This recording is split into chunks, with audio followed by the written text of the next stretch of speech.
हर हर महादेव। कैसे हैं आप सब।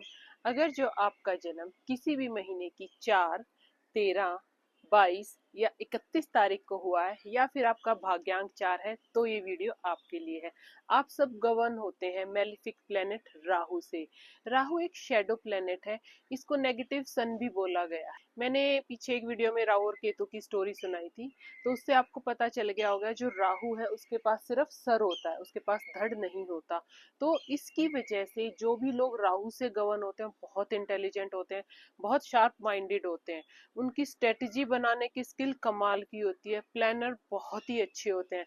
वो बात अलग है कि जो ये प्लान करते हैं वो अक्सर सक्सेसफुल नहीं होता है, क्योंकि जैसे स्वर भानु ने जो प्लान किया था वो एज पर उसके प्लान तो गया नहीं था, कुछ और ही हो गया था। तो ये इनके साथ भी होता है, आप जो प्लान करते हैं ना उससे कुछ अलग ही हो जाता है। लेकिन जो राहु वाले लोग हैं वो स्ट्रेटजी बनाने में एकदम माहिर हैं। तो आपको इस चीज से बचने के लिए क्या करना चाहिए, आप जो भी काम करना चाहते हैं उसकी एक प्रॉपर प्लानिंग कीजिए पेपर पे। आप एक नोटबुक बनाएं, उसमें अपनी प्लानिंग करें, उसमें अपनी स्ट्रेटजी लिखें और उसके हिसाब से ही आप फॉलो करें। तब आपके लाइफ में सक्सेसफुल होने के चांसेस बढ़ जाएंगे। जो राहु है वो मेलेफिक प्लेनेट है, तो आपको नेगेटिव इफेक्ट बहुत ही ज्यादा देता है। वो आपको हेल्थ से रिलेटेड इश्यूज बहुत ज्यादा देता है, और वो आपको फाइनेंस से रिलेटेड इश्यूज भी देता है, और आपको रिलेशनशिप इश्यूज भी देता है। तो ऐसा कोई प्रॉब्लम नहीं है जो राहु आपकी लाइफ में नहीं लेकर आता। राहु अगर जो सिंगल टाइम आता है आपकी ग्रिड में तो वो इम्बैलेंस है। 2 बार 4 आना बैलेंस्ड है जी। ये उल्टा है, बाकी सब नंबर्स तो एक बार में ही बैलेंस होते हैं, लेकिन राहु 2 बार आएगा तो बैलेंस होगा, सिंगल राहु आपको नुकसान ही करेगा। राहु से गवर्न होने की वजह से आपकी जो थिंकिंग है वो आउट ऑफ बॉक्स होती है। आउट ऑफ बॉक्स थिंकिंग होने की वजह से आप सबसे अलग सोचते हैं। लोग सोचते हैं अरे भाई ये तो बहुत ही रूड है, ये तो बहुत ही घमंडी है, लेकिन ऐसा होता नहीं। आप थोड़े से घमंडी तो होते हैं, और आप दूसरों की भावनाओं की कदर नहीं करते हैं। आपको जिसके मुंह पे जो बोलना है वो आप बोल देते हैं, लेकिन जो आपकी थिंकिंग है, जो आपकी सोच है, जो सबसे अलग है, वो आपको कहीं ना कहीं सक्सेसफुल भी बनाती है, और आप समाज को चेंज भी करते हैं। लेकिन वही सोच आपको रिबेलियस भी बनाती है। इसलिए जो भी लोग राहु से गवर्न होते हैं ना थोड़े रिबेलियस होते हैं, बहुत क्वेश्चन करते हैं, भाई ये क्यों होता है, ऐसे क्यों होता है, हमारे ट्रेडिशन ऐसे क्यों है, हमें यही ट्रेडिशन फॉलो क्यों करना है। स्पेशली ट्रेडिशन को लेकर तो इनके पास बहुत ही ज्यादा क्वेश्चन होते हैं, सारा टाइम क्वेश्चन पूछते रहते हैं, इनके क्वेश्चन कभी खत्म ही नहीं होते। राहु से गवर्न होने की वजह से आपकी जो रिसर्च थिंकिंग है वो बहुत ही बढ़िया है। आप बहुत ही अच्छे रिसर्चर बन सकते हैं, क्योंकि आपको तो हर चीज की खोजबीन करनी है, क्यों होता है, कैसे होता है, कहाँ होता है, वो सब करना है। तो आप रिसर्चर बहुत अच्छे बन सकते हैं। आप साइंस की फील्ड में बहुत अच्छा कर सकते हैं। ज्यादातर देखा गया है कि जो नंबर 4 से गवर्न है वो लोग साइंस फील्ड में बहुत कमाल करते हैं। स्पेशली जो एआई, इंटरनेट, ऑनलाइन की जो जितने भी काम है ना, इन सब में राहु से गवर्न लोग बहुत ही कमाल करते हैं। और अगर जो उनका राहु के साथ कॉम्बिनेशन अच्छा हो तो फिर तो वो बहुत ही बढ़िया करते हैं। तो आप लोगों को अपने राहु की स्किल को यूज करना चाहिए, ना कि उसको मिस यूज करना चाहिए। आप लोग किसी से ज्यादा एक्सपेक्टेशंस नहीं रखते, आपको अपने से ही मतलब है, आप अपनी दुनिया में बिजी हैं। भाई आपको क्यों, आपको दूसरे की बात पसंद ही नहीं आती, और जो दूसरे लोग हैं वो आपको समझ नहीं पाते हैं। इसलिए एक टाइम के बाद है ना आप अकेला रहना ही प्रेफर करना शुरू कर देते हैं। आप अपने में बहुत ही मस्त रहते हैं, दूसरे को कहाँ तक समझाते फिरेंगे कि भाई मैं ये चीज इसलिए सोच रहा था, इसलिए आप सोचते हैं अलग ही रहे। हाँ, अगर जो आपको कोई राहु वाला ही इंसान टकरा गया तो फिर वो आपकी बात समझ सकता है। जो राहु से गवर्न लोग होते हैं ना अक्सर उनके साथ ये देखा गया है कि उसको लोग गलत समझ लेते हैं। मान लीजिए आप फ्रेंड सर्कल में बैठे हैं और आप बड़ा आराम से हंसी ठट्ठा कर रहे हैं, खूब मजे से बात कर रहे हैं, तो सब लोगों को लगेगा अरे ये मेरे पे लाइन मार रहा है, अरे ये मेरे पे लाइन मारे। नहीं नहीं भाई, वो सबके साथ ऐसे ही बात करते हैं। तो जो राहु से गवर्न लोग हैं इनको लोग अक्सर गलत समझ लेते हैं, इनको मिसअंडरस्टूड बहुत ही जल्दी कर लिया जाता है। लेकिन ये है ना, होते नहीं है ऐसे ही का, लोग समझते हैं तो बहुत ही खड़ूस है भाई, बहुत ही एरोगेंट है, इनको तो किसी से मतलब नहीं है। ऐसा बिल्कुल भी नहीं है। राहु से गवर्न लोग बहुत ही केयरिंग भी होते हैं, वो अपनी फैमिली मेंबर्स का ध्यान भी रखते हैं। सिर्फ उनकी कमी है कि वो जो दिल में सोचते हैं वही उनकी जबान पे है, वो उसको फिल्टर नहीं करते हैं। #नो फिल्टर इंसान होता है जो राहु से गवर्न करता है। वो राहु जो है वो इल्यूजन क्रिएट करता है आपकी लाइफ में, वो इल्यूजन का प्लेनेट है। वो फिक्शन का प्लेनेट है। जितने भी फिक्शन वाले काम है वो सब राहु से गवर्न होते हैं। शार्प माइंडेड होते हैं आप लोग, काफी अडामेंट होते हैं।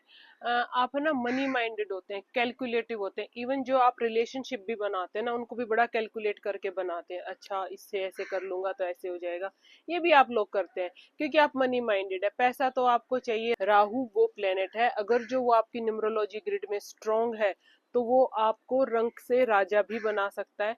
वहीं पे अगर जो राहु ने नेगेटिव इफेक्ट देने शुरू कर दिए तो आपको राजा से रंक बनाने में भी देर नहीं लगाएगा।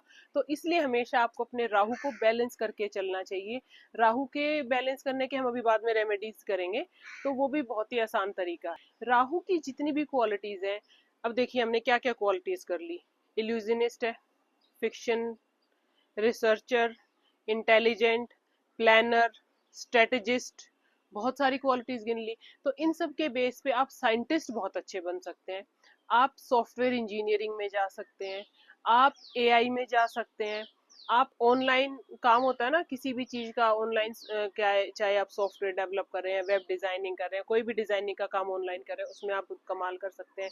आप प्लानिंग एंड स्ट्रेटेजी में जा सकते हैं, पॉलिसी मेकिंग में आप जा सकते हैं, आप मैनेजमेंट में जा सकते हैं। और आप इतने कैलकुलेटिव एंड मनी माइंडेड हैं तो आप सीए और सीएस और बैंकिंग सेक्टर में भी आप कमाल कर सकते हैं। आप अपना बिजनेस भी शुरू कर सकते हैं। और जो लोग राहु से गवर्न होते हैं वो जनरली जो ऑनलाइन से रिलेटेड बिजनेस होता है उसको करेंगे तो वो ज्यादा सक्सेसफुल होंगे। राहु को बैलेंस करने के लिए आपको अपनी लाइफ में डिसिप्लिन लाना पड़ेगा, स्ट्रेटेजाइज करना पड़ेगा, हर चीज की प्लानिंग करनी पड़ेगी। ये चीजें अगर जो आप अपनी लाइफ में ले आएंगे ना, तो आप राहु को काफी हद तक कंट्रोल कर सकते हैं। राहु से जितना हम लोग डरते हैं, अगर जो हम उसकी बजाय राहु को समझ लें और हम ये देख लें कि राहु को बैलेंस कैसे करना है, तो हम उसको पॉजिटिव वे में यूज कर सकते हैं। और ये जो कलयुग है इसके राजा हैं भाई राहु। अगर जो आपको अपनी लाइफ में पैसा चाहिए, बंडन चाहिए, खूब धन दौलत चाहिए, तो फिर तो आपको राहु को खुश करना ही चाहिए। आप राहु को जितना बैलेंस रखेंगे आपके पास उतना ज्यादा पैसा आएगा। अब देखते हैं राहु को बैलेंस कैसे किया जाए, राहु की रेमेडीज क्या है। राहु की रेमेडीज बहुत ही इजी है, कोई ज्यादा बहुत ही मुश्किल रेमेडीज नहीं है। हम घर की एंट्रेंस से शुरुआत करते हैं। सबसे पहले हमें अपनी एंट्रेंस देखनी है। आपको हमेशा अपनी एंट्रेंस नीट, क्लीन और डैमेज बिल्कुल भी नहीं होनी चाहिए। तो आपको हमेशा अपनी एंट्रेंस को एकदम परफेक्ट रखना है।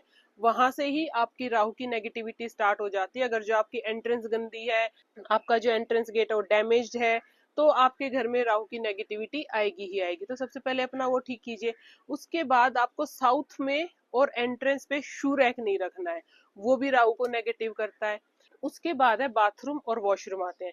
आपको हमेशा अपना बाथरूम नीट एंड क्लीन रखना है, ड्राई रखना है, और यूज करने के बाद भी उसको हमेशा बंद रखना है। जितनी देर बाथरूम का वॉशरूम का दरवाजा खुला रहेगा उतना ही आपके घर में राहु की नेगेटिविटी बढ़ेगी। तो उसको रिड्यूस करने के लिए वो करना है। कभी भी आपको बेड पे बैठ के खाना नहीं खाना है, इवन स्नैक्स भी नहीं खाने हैं। ये नहीं कि लेस खाए और वहीं पे रैपर छोड़ दिया, नहीं, आपका राहु खराब हो जाएगा। एक्चुअली आपको जो बेड है वो सिर्फ सोने के लिए है, आप वहां पर सिर्फ सोने के लिए जाइए। अगर जो आपका रूम छोटा है, आपके पास बेड है, तो आप एक चेयर डाल लीजिए रूम में, खाना वगैरह चेयर पे बैठ के खाइए, बेड पे बिल्कुल बैठ के खाना नहीं खाना है। और आपको कहीं लग रहा है कि आपका राहु नेगेटिव जा रहा है, आपका राहु खराब जा रहा है, तो दिन में एक समय आप खाना किचन में बैठ के खाइए, आपका राहु बैलेंस रहेगा उससे। तो देखिए राहु को बैलेंस करने के कितने आसान तरीके हैं। चांदी की चेन आप अपने गले में पहन लीजिए, उससे भी राहु बैलेंस हो जाएगा, क्योंकि उसके पास सिर्फ धड़ तो है ही नहीं, सिर्फ सिर है उसके पास। यहाँ पे आप चांदी की चेन पहन लीजिए, चांदी की जो चेन पहनेंगे तो उससे राहु थोड़ा शांत हो जाएगा। चांदी ठंडक लाती है तो इसलिए वो शांत कर देगी राहु को। गणेश भगवान की पूजा कीजिए और शिवलिंग पे जल चढ़ाइए। शिवलिंग पे जल चढ़ाना, काले तिल चढ़ाना, ये सब राहु को स्ट्रॉन्ग करता है। राहु की वजह से आपको बैड ब्रेथ हो सकती है, ब्रीदिंग इश्यू हो सकते हैं, लंग्स की प्रॉब्लम हो सकती है, और आपके शरीर में कोई भी कहीं पे ट्यूमर है, अल्सर है, वो सब राहु की वजह से होता है। तो जो राहु की बीमारियां हैं वो कभी कभी पकड़ में नहीं आती है। अगर जो आपका राहु इम्बैलेंस है और आप बीमार हो गए हैं तो एक डॉक्टर के पास जाने से आपको कभी नहीं पता चलता कि आपको ये बीमारी है। आपको 2 से 3 डॉक्टर के पास जाना पड़ेगा, उसके बाद आपकी बीमारी का पता चलेगा। कभी कभी तो बीमारी का बहुत ही बाद में पता चलता है। तो आपको राहु को बैलेंस कर लेना चाहिए। आप सबने इन सब चीज़ों से कितना कनेक्ट किया हमें कमेंट सेक्शन में जाके जरूर बताइए। हमें सब्सक्राइब करना मत भूलिए और हमें इंस्टाग्राम पे भी फॉलो कीजिए। हर हर महादेव।